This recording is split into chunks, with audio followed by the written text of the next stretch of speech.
They smiled before they struck, leaving behind not just bodies, but warnings that echoed through generations long after the dust had settled. What you are about to witness are stories where revenge became more powerful than war and more terrifying than death itself. In ancient Rome, betrayal was never ignored because power demanded visible consequences that would silence future dissent. But one emperor transformed revenge into spectacle so cruel that it blurred the line between justice and entertainment. Emperor Commodus forced his enemies into the arena not as warriors, but as helpless victims stripped of dignity and hope. Yet the unexpected twist was that he sometimes joined them himself, turning executions into personal performances of dominance. But Rome was only the beginning, because in Persia, revenge evolved into something far more calculated and prolonged. One king chose not to kill quickly, but to create suffering that stretched across days in unimaginable ways. King Artaxerxes punished a traitor through scaphism, trapping him between boats and exposing him to insects and decay. The horrifying twist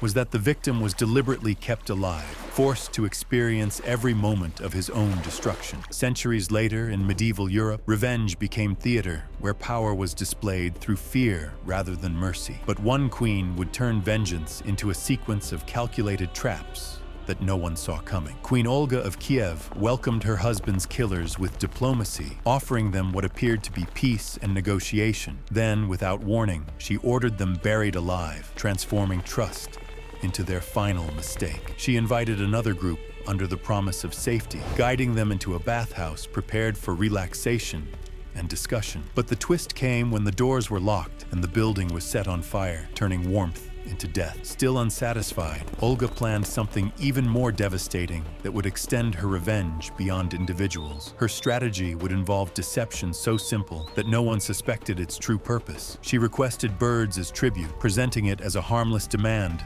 that symbolized submission rather than punishment. Moments later, those same birds carried fire back to their homes, igniting the entire city from within. In ancient China, revenge often moved silently, hidden beneath patience and long-term strategy. One man chose not to react immediately, but to wait until his moment could not fail. Hu Zixu lost everything when his family was executed, yet he disappeared instead of seeking immediate retaliation. Years later, he returned not as a victim, but as the architect of an empire's destruction. Victory was not enough, because grief had transformed into something deeper and more consuming. He ordered the enemy king's corpse exhumed, ensuring that even death would not provide escape. Even in death, humiliation became part of the punishment, proving that revenge can extend beyond life itself. But this level of vengeance would soon reveal its own consequences, because revenge rarely ends where it begins, often spiraling into cycles that consume everything around it. And the next story shows how quickly trust can turn into a deadly illusion. In Scotland, a peaceful dinner invitation became the setting for one of history's most shocking betrayals. The guests believed they were safe, never realizing they had already been marked for death. The Black Dinner ended with executions carried out moments after hospitality had been offered. The twist was not the violence, but the speed at which trust collapsed into brutality. In Japan,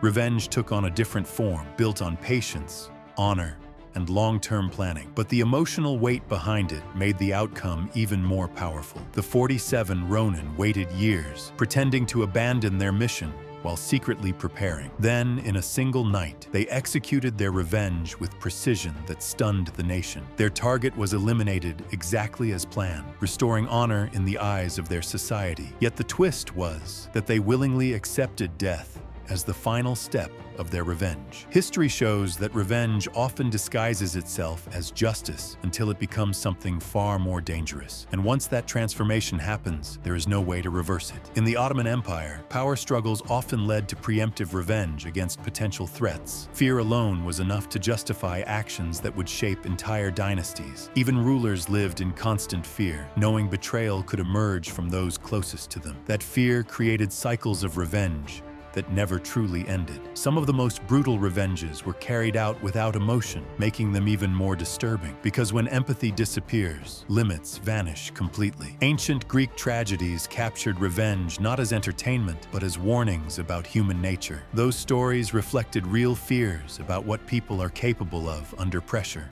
In one such legend, a son avenged his father's death, only to realize that his actions had doomed his own future beyond repair. The twist lies in the realization that revenge fulfilled its purpose while simultaneously erasing any chance of peace. Across continents, revenge repeatedly appeared as a calculated response to humiliation rather than simple loss. But humiliation, unlike death, often demanded something far more personal and far more destructive. In the Mongol Empire, betrayal was answered not with isolated punishment, but with the complete destruction of entire cities. This was not anger, but strategy designed to ensure that no one would ever dare to repeat the same mistake. When a Mongol envoy was executed, Genghis Khan responded with a campaign that erased the offending empire from existence. The unexpected twist was that this revenge was not emotional, but methodical, turning retaliation into expansion. Entire populations were wiped out, sending a message that extended far beyond the battlefield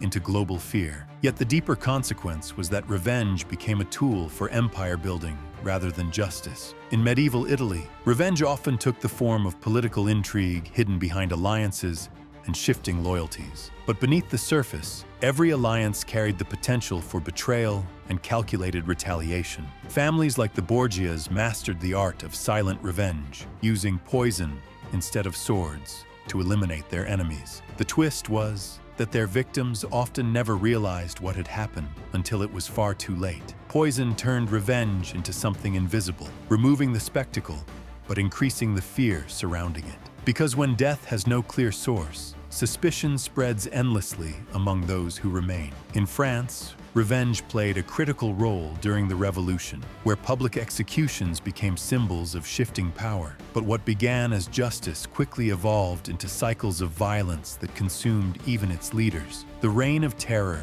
demonstrated how revenge could transform into mass paranoia, targeting anyone seen as a threat. The twist was that those who initiated the violence eventually became victims of it themselves. In England, political revenge often unfolded behind closed doors rather than in public spectacles. But secrecy did not reduce its impact. It only made its consequences more unpredictable. One noble's downfall could trigger a chain reaction, leading to the collapse of entire factions within the court. This revealed that revenge in politics was rarely isolated, but instead deeply interconnected. In ancient Egypt, revenge was closely tied to divine justice, giving rulers a sense of absolute authority. But this belief also justified actions that would otherwise be considered excessive or cruel. Those accused of betrayal faced punishments designed to erase not only their lives, but their legacy. The twist was that memory itself became a battlefield where revenge continued long after death. In many cultures,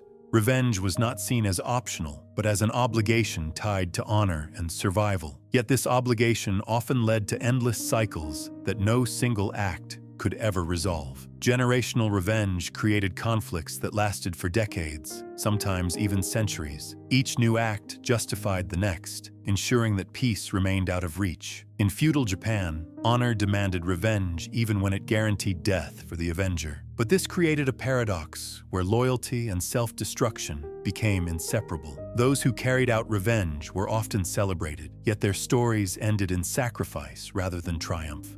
The twist was that victory was measured not by survival, but by fulfillment of duty. In colonial history, revenge sometimes took the form of resistance against oppression, but even justified revenge often escalated into broader conflicts with devastating consequences. Rebellion blurred the line between revenge and liberation, making it difficult to define who was right or wrong, and that ambiguity is what made these conflicts so enduring. In modern history, revenge has become less visible, but no less powerful in shaping global events. Instead of swords, it now operates through strategy, influence, and long-term consequences. Acts of revenge can now unfold over years, hidden within decisions that appear unrelated on the surface. But when viewed as a whole, they reveal patterns that are impossible to ignore. Even today, the concept of revenge continues to influence human behavior at every level. From individuals to nations, the desire for retaliation remains deeply rooted. But history consistently shows that revenge rarely delivers the closure people expect. Instead, it creates new conflicts that extend far beyond the original cause. The most brutal revenges are not always the most violent, but the ones that reshape entire systems, because their impact continues long after the initial act has faded from memory. Some acts of revenge are remembered because of their scale, while others are remembered because of their precision. Both reveal different aspects of how calculated retaliation can be. Precision often makes revenge more unsettling because it shows complete control rather than chaos. And that control is what makes it so difficult to predict or prevent. Scale, on the other hand, turns revenge into spectacle, ensuring that its message reaches as many people as possible. But spectacle often comes at the cost of overwhelming destruction. Between precision and scale lies the true complexity of revenge as a human behavior. It is both deeply personal and widely impactful at the same time. Understanding revenge requires looking beyond the act itself and examining the motivations behind it, because those motivations reveal more about humanity than the outcomes ever could. Revenge often begins with pain, but it evolves into something far more complex as time passes. And once it evolves, it can no longer be controlled in the same way. Those who seek revenge believe they are restoring balance, yet they often create even greater imbalance. This contradiction is what makes revenge so dangerous throughout history. History remembers the outcomes, but rarely captures the full emotional cost behind each act. That cost continues to shape events long after the original story ends. Every act of revenge leaves a mark that extends beyond those directly involved. And those marks influence the decisions of future generations in ways that are not always visible. In the end, revenge is never just about the past, because it defines the future in unpredictable and lasting ways. And the most brutal part is not the act itself, but the legacy it leaves behind for those who come after.